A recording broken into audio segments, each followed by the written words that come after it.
Continuamos con más de Nuestra Mañana y ahora vamos a tocar un tema bastante interesante. Y es que resulta que cuando somos empleados, pues siempre es importante estar informados de cuáles son nuestros derechos y hasta dónde podría llegar, por ejemplo, una sanción o incluso las causas de un despido. Por supuesto que estos también son temas que deben de conocer los empleadores. Ahora lo vamos a abordar con dos expertos. Ellos son los licenciados Jaime Solís y Manuel Rosa, parte de los socios de BDS Asesores. Ya ustedes los conocen muy bien porque ya son parte también de nuestra familia acá en Nuestra Mañana. Y bueno, vamos a tener este espacio que de hecho también queremos invitarlos a que ustedes puedan hacer sus consultas. Buenos días, ¿qué tal? ¿Cómo están? Todo muy bien, muchas gracias por la invitación. Miren qué tema más interesante, sanciones, ¿verdad? También pues hablando de cesación de personal y esto con el propósito de poder ayudar tanto a empleadores como a empleados a conocer acerca de esos derechos y hasta dónde también podríamos llegar incluso a considerar que fue una injusticia nuestro despido o cómo poder reclamar. Si les parece bien, pongámonos en contexto de qué se trata esto. El Código de Trabajo nos establece diferentes tipos de sanciones. Es importante que tengamos presente, y creo que eso es un mito que tenemos que votar, que las únicas sanciones que pueden dar lugar a un despido están reguladas por ley. Yo no me puedo inventar sanciones que no estén reguladas en la ley para poder despedir a una persona sin el pago de las prestaciones, es decir, con una justa causa. Es por eso que el Código de Trabajo nos da un catálogo de faltas en donde nosotros tenemos que encajar esa falta para poder despedir. Si la falta no es tan grave, pues ahí viene y es importante tener un reglamento interno en la empresa, que lo conozcan tanto empleador como empleados, para poder delimitar esas faltas que nos pueden generar una amonestación verbal, una amonestación escrita, una suspensión o el despido si es una falta muy grave que esté contemplada en la ley. Pero eso es bien importante tenerlo presente, que no me puedo inventar causas de despido que no estén contempladas en la ley. Ok. Cuando hablamos de un proceso sancionatorio, quiere decir que ya viene siendo una serie de errores o de cosas que ha cometido el empleado para que así se contemple, o es algo en particular. Un proceso significa que tiene que haber como un sistema, es decir, un sistema tanto de garantías que pueda acceder la persona que va a ser sancionada, como un catálogo, como decía Jaime, de faltas a las que en este caso el empleador puede acudir. Porque como le hemos dicho ya en estos programas, se busca un balance. Recuérdense que eso tiene que ser un balance. No puede existir un despropósito que el empleador pueda sancionar por cualquier situación y tampoco puede existir como una desidia por parte del colaborador que pueda hacer lo que quiera. Entonces se busca un balance, por eso es que es un proceso.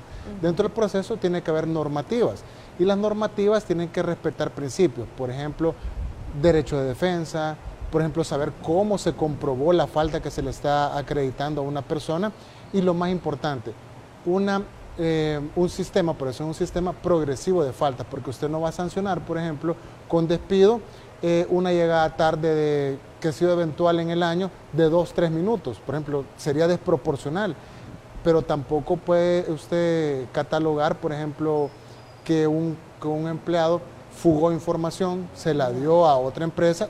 Son dos situaciones diferentes que obviamente tienen que ser sancionadas de maneras diferentes. Y para eso existe un proceso, por eso existe el catálogo de faltas que nos mencionaba Jaime, pero también están los reglamentos internos de trabajo. Porque recuérdense que la ley no puede contemplar todas las situaciones que suceden en cada una de las empresas. Entonces, para situaciones más específicas, por eso tiene que haber un reglamento interno de trabajo que va a dar, por ejemplo, cuándo va a ser una amonestación escrita, cuándo va a ser verbal, cuándo puede haber una suspensión de labores y sobre todo pues llegar a la sanción máxima que puede ser el despido. Claro, este tipo de reglamento ya de manera interna me imagino que debe de ser comunicado al empleado, ¿verdad? Tal vez en el momento en el que comienza la relación laboral. Le pregunto esto porque a veces dentro de los errores que podría llegar a cometer un empleador es no comunicarle al empleado cuáles podrían llegar a ser sanciones o faltas, ¿verdad? Hablemos de estos errores, los más comunes. Sí, mire, los errores más comunes que se tienen es que el reglamento interno yo lo manejo y no lo envío al Ministerio de Trabajo. Yo lo manejo interno y... No, el reglamento interno para que me funcione como medida o como un evaluador de sanciones yo debería de inscribirlo al Ministerio de Trabajo. El Ministerio de Trabajo me hace observaciones si algo está por fuera de la ley o se considera que transgrede la ley. Entonces, media vez yo tenga ese reglamento interno aprobado, le estampan un sello de aprobado a cada una de sus hojas, yo tengo la obligación por ley de publicarlo a mis empleados. Entonces yo en toda introducción de la inducción que le damos a los empleados deberíamos de dar a conocer ese reglamento interno de trabajo a nuestros empleados para que tengan ellos presentes cuáles van a ser sus obligaciones y cuáles son sus deberes. Y qué bueno que dice que tiene que estar inscrito, que tiene que estar aprobado, porque hay situaciones en las que, por ejemplo, como ya se vio un escenario en el lugar de trabajo en el que un empleado cometió algún tipo de falta, entonces como empleador lo sumo al reglamento y a partir de hoy aquel que haga esto entonces va a recibir una sanción. Pero, o sea, evidentemente como empleado pienso, bueno, así tiene que ser, pero qué bueno conocer que esto es mucho más allá que las normas de mi casa las pongo yo, ¿verdad? Sí. Sino que tiene que ser algo aprobado. Ahora, hablando acerca de esto que usted ponía en el caso, una llegada tarde de 3, 5 minutos, una vez al tiempo, ¿verdad? O quizás sí en repetidas ocasiones, pero a comparación de filtrar información, ¿cuáles son aquellas causas que podrían pues ya determinarse como sanciones? Sí, miren, la verdad es que, como decíamos, cada empresa es diferente. Por ejemplo, no va a ser igual una industria que una empresa de servicios. Entonces, por eso se recomienda tener un reglamento interno de trabajo para que dentro de las sanciones leves, dependiendo del rubro al que usted se esté dedicando, se pueden incluir. Ahora bien, con el tema del despido, sí, como decía Jaime al inicio, no es que me puedo inventar cada día una causa de despido. Ya el artículo 50 del Código de Trabajo establece cuáles son las causales de despido. Por ejemplo, tenemos la pérdida de confianza, tenemos cuando hay ausencias injustificadas por 2 días consecutivos o 3 no consecutivos en un mismo mes calendario, y ahí va a encontrar usted 20 causales por las que se tienen que ir adaptando, por las cuales sí puede haber un despido justificado, ¿verdad? Cuando no hay justificación para un despido, como de repente a usted diga, mire, hay una reestructuración, o mire, cualquier otra decisión que no tenga un fundamento, el artículo 50 del Código de Trabajo, tiene que haber un pago, tiene que haber una indemnización. Entonces, y bueno, luego están los trabajadores que están protegidos contra el despido, que pueden ser las embarazadas, los directivos sindicales, personas con una enfermedad crónica incapacitante, ¿verdad? Todo eso es diferente. Ok. Tristemente hay casos de despido donde no hay justificación. ¿Será que hay consecuencias o riesgos legales para estas empresas que suelen actuar así? Sí, claro. La persona que se encuentre o que se sienta despedida de forma injustificada puede acudir al Ministerio de Trabajo a interponer su queja. El Ministerio de Trabajo cita al empleador a una conciliación y en caso de no llegar a una conciliación se puede iniciar de forma paralela o de forma posterior una acción judicial. ¿Cuál es la sanción? Pues el pago de una indemnización, el pago de vacaciones proporcionales, aguinaldo proporcional, e inclusive se pueden recibir inspecciones por si se han dejado de pagar salarios, si se han dejado de pagar algún bono, alguna comisión, que generan multas que pueden llegar hasta los 12 salarios mínimos por cada una de esas infracciones. Entonces sí tenemos un marco normativo que protege muy bien al empleado en el caso de un despido injustificado. Y yo creo que aquí también es importante hacer el llamado a denunciar, ¿verdad? Porque a veces pasa esto y no se denuncia porque uno piensa, ¿y cómo yo, fulanito, ¿verdad? Voy a ganarle a tremenda empresa, más es lo que me voy a desgastar, en fin, y entonces perdemos la cultura de denunciar, lo cual deberíamos de mantenerlo porque es muy importante. Ahora, hay empresas en las que ya se sabe o nos han dicho que a las 3 amonestaciones, por ejemplo, podría haber, no sé, días sin goce de sueldo, alguna suspensión o incluso cierta cantidad y el despido. Pero hay amonestaciones que pueden ser de manera verbal. Por ejemplo, llega mi jefe y me dice, mire, usted no cumplió con tal cosa, esto ya es una alerta. Por ejemplo, no quedó por escrito, solo me lo dijo. Esto cuenta también, hay diferentes tipos de amonestaciones, verbales, escritas, etcétera. Sí, mire, el tema es que el hecho de que una amonestación sea verbal no necesariamente va a quedar únicamente en una conversación. De hecho, en los reglamentos internos establecen que las amonestaciones verbales, aunque se nominen de esa manera, lo recomendable es que exista, por ejemplo, una acción de personal donde se indique que la amonestación fue verbal, pero el tema de que sea verbal no necesariamente es porque la comunicación fue una plática, sino que la gravedad de la falta no merecía, por ejemplo, una amonestación escrita o no merecía una suspensión sin goce de sueldo o incluso el despido. Entonces, el hecho de que se llame amonestación verbal atiende más a la gravedad de la conducta realizada que en sí a cómo se está registrando. Entonces, aunque sea verbal, la recomendación es que siempre haya alguna acción de personal, algún acta donde se haga constar cuál fue la falta, cuándo se cometió, cómo se comprobó, qué fue los argumentos que tuvo el colaborador para si aceptó o no aceptó esto, y luego pues que quede un registro acerca de ello. Y yo creo que ahí viene lo que usted decía de la balanza, ¿verdad? Que tanto derechos tienen los empleados como el empleador, porque al final este tipo de amonestaciones verbales, al tener una constancia por escrito, también puede cuidar, por decir así, las espaldas del empleador, porque sí la hubo y puede ser que el empleado diga, usted me dijo, pero nunca firmé nada o no hubo nada que lo constara. Sí, de hecho, el mismo Código de Trabajo nos pone limitantes a los empleadores. Pues no es que yo le pueda decir, mire, usted cometió tal falta y la voy a suspender 30 días. Okay. No, el reglamento interno de trabajo, si yo lo tengo inscrito y si yo catalogué ahí ciertas faltas que me dan lugar a suspensión, yo tengo el límite de suspenderla solo por un día. Más de un día yo tengo que pedir permiso al Ministerio de Trabajo, el Ministerio de Trabajo me autoriza, manda una inspección, escucha la versión del trabajador y con base en ello me da una resolución donde me dice qué número de días me va a permitir. El número de días puede ser hasta un máximo de 30 días de goce de salario. Entonces las suspensiones mayores a un día, si son tomadas de forma unilateral por el empleador, serían ilegales. Ok, miren, ojo con eso. Ahora, estábamos hablando que hay ciertas normas que están reguladas por por todo lo que tenga que ver con la ley del trabajo, pero también está el reglamento interno. Este es obligatorio, todas las empresas deberían de tener un reglamento interno. ¿Y cuál viene siendo el rol de este? Que las empresas tienen la obligación de tener un reglamento interno de trabajo cuando tienen 10 o más empleados a su cargo. Ahí es obligatorio. Sin embargo, sí recomendamos que exista un reglamento interno de trabajo. ¿Por qué? Porque al final este es el que va a garantizar la armonía. O sea, usted ya sabe básicamente cuáles son las reglas de la empresa y sobre todo le garantiza al empleador ejercer su poder disciplinario de una manera legal y controlada.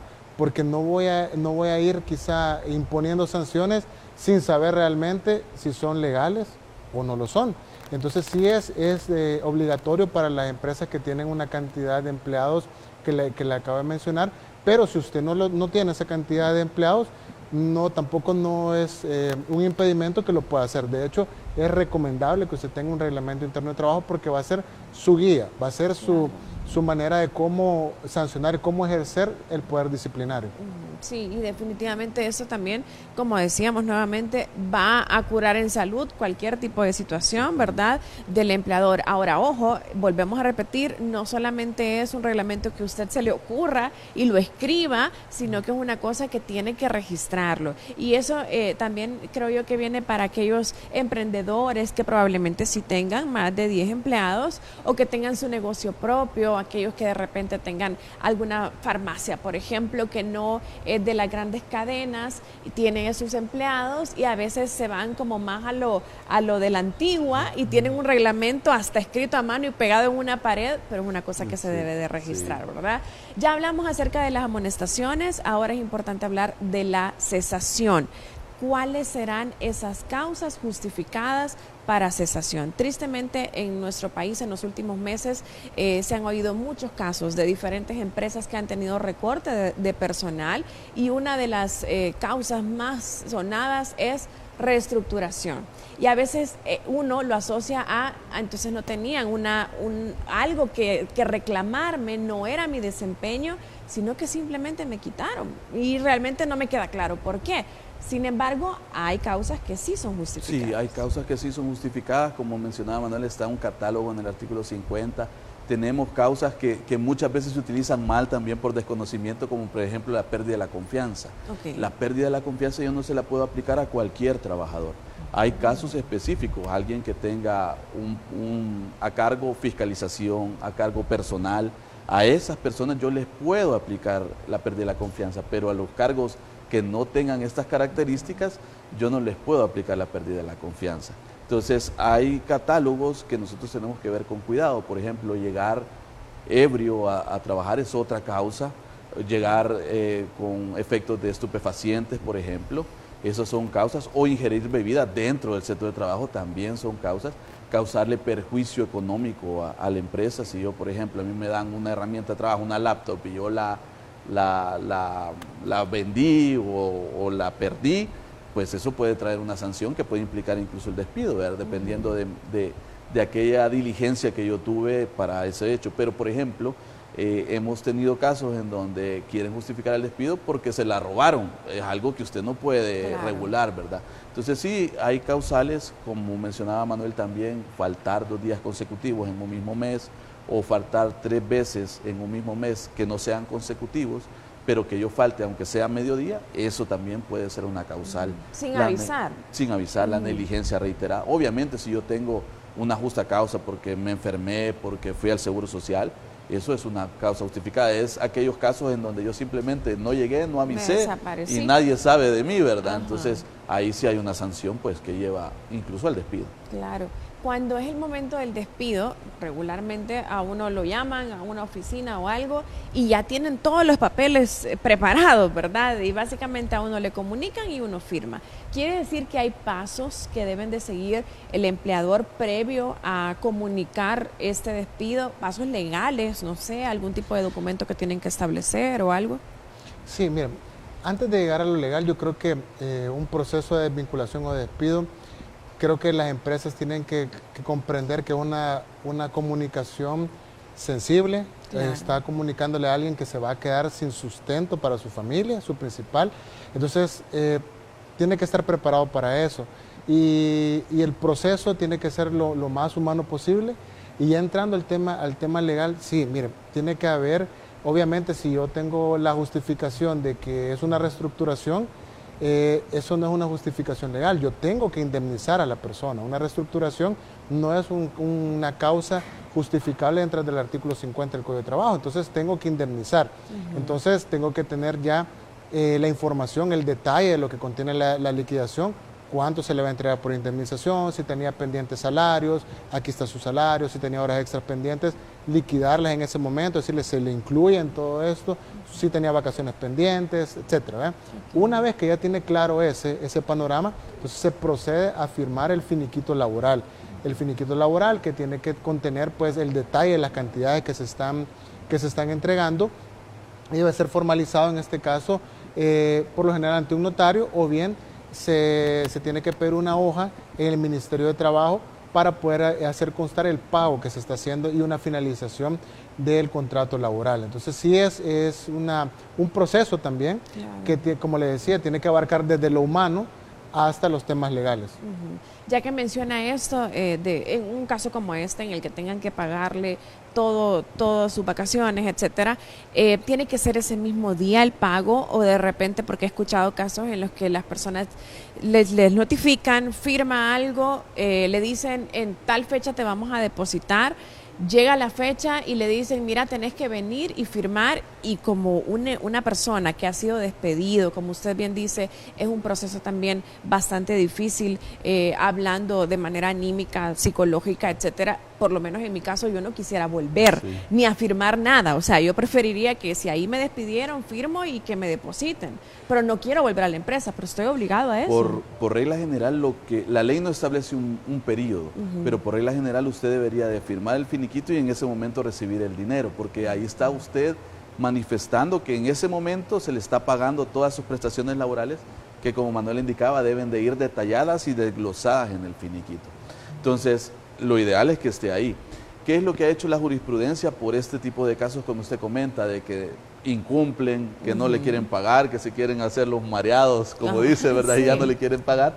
Es que si van a los tribunales y muestran ese finiquito, y el empleado dice, no, mire, pero no me pagaron, les pueden exigir al empleador que demuestre dónde depositó esa cantidad de dinero. Entonces sí creo yo que es importante que las personas tengan presente que también, aunque hayan firmado ese finiquito, pero si ya no hay una constancia de ese pago, el empleador puede ser obligado a volver a pagar. Claro. ¿Habrá alguna recomendación que quisieran compartir para este proceso en particular, verdad, del despido? Como usted bien decía, hay que hacerlo de una forma humana, hay derechos que tenga el empleado en ese proceso, porque en novelas y películas vemos que le sacan la caja con todas sus pertenencias y el proceso de salir de la empresa es bastante vergonzoso, porque los demás compañeros ya saben lo que está pasando, aunque no les contemos. Entonces, algún tipo de recomendación para que esto también sea de una manera sensible, humana, para ambas partes, ¿verdad? Porque también está el empleado que comienza a insultar, a gritar y a tirar de todo. Sí, mire, fíjese que una pequeña anécdota, como usted dice, por lo general ya se sabe, y dentro de la experiencia que nosotros tenemos, desde que nos ven a entrar, saben que algo va a suceder, por ejemplo, saben que a alguna persona probablemente va a ser despedido o está renunciando. Pero lo primero es dignidad. Creo que es lo primero, creo que no puede perder uno la parte humana. Segundo, confidencialidad. Esto va obviamente para la parte empleador, la confidencialidad es básica. Y tercero, cuando el proceso termine, reitero, la dignidad, porque como usted dice, no es fácil ver que van a sacar sus cosas del escritorio y todo esto, entregar, por ejemplo, la herramienta de trabajo. Entonces creo que esa es la parte humana, es la primero, confidencialidad y dignidad, creo que es lo más importante. Segundo, tener claro a la persona que se le está despidiendo qué es lo que le están pagando. Sé que en ese momento es muy difícil porque psicológicamente está pasando de todo, que no voy a tener cómo pagar, etcétera, pero lo que está sucediendo en ese momento es que le van a pagar. Y si le están pagando, usted tiene que saber qué le están pagando. En un despido le tienen que pagar su indemnización, vacaciones que estén pendientes, vacaciones proporcionales, aguinaldo proporcional, horas extraordinarias, algún bono que esté pendiente. Usted tiene que asegurarse que todo eso esté incluido y sobre todo que si le van a depositar, que sea cierto, que usted tenga la confianza que se le van a depositar o que le muestren el cheque y que le entreguen el cheque en el momento. Esa es la recomendación. Y lo que le preguntaba, perdón, en ese caso que me digan, le voy a depositar y luego ya me habían dicho que X día, y sí pasa ese día, pero me dicen, pero tenés que venir a firmar algo para que se dé el depósito. ¿Esto tiene que ser así o por lo que le decía, que yo no quisiera ni volver? No, mire, si el finiquito ya fue firmado, no es necesario que usted vuelva al trabajo a firmar algo, porque ya el finiquito, ya usted estampó la firma, ¿verdad? Y lo que se hace es simplemente esa transferencia que configura que le han pagado esa cantidad de dinero. Yo tal vez agregaría lo que Manuel indica de parte del empleado, que en el caso de un despido es guardar la calma y en caso que usted tenga duda, tener presente que usted no está obligado a firmar, ¿verdad? Entonces, guardar la calma, si usted tiene dudas en algo, mejor pues saca sus dudas y puede volver cualquier otro día a firmar o a llegar buscar con un abogado incluso para que me explique. Entonces eso es bien importante. Y lo otro es agregar que la constancia de trabajo no puede ser supeditada a un criterio del empleador.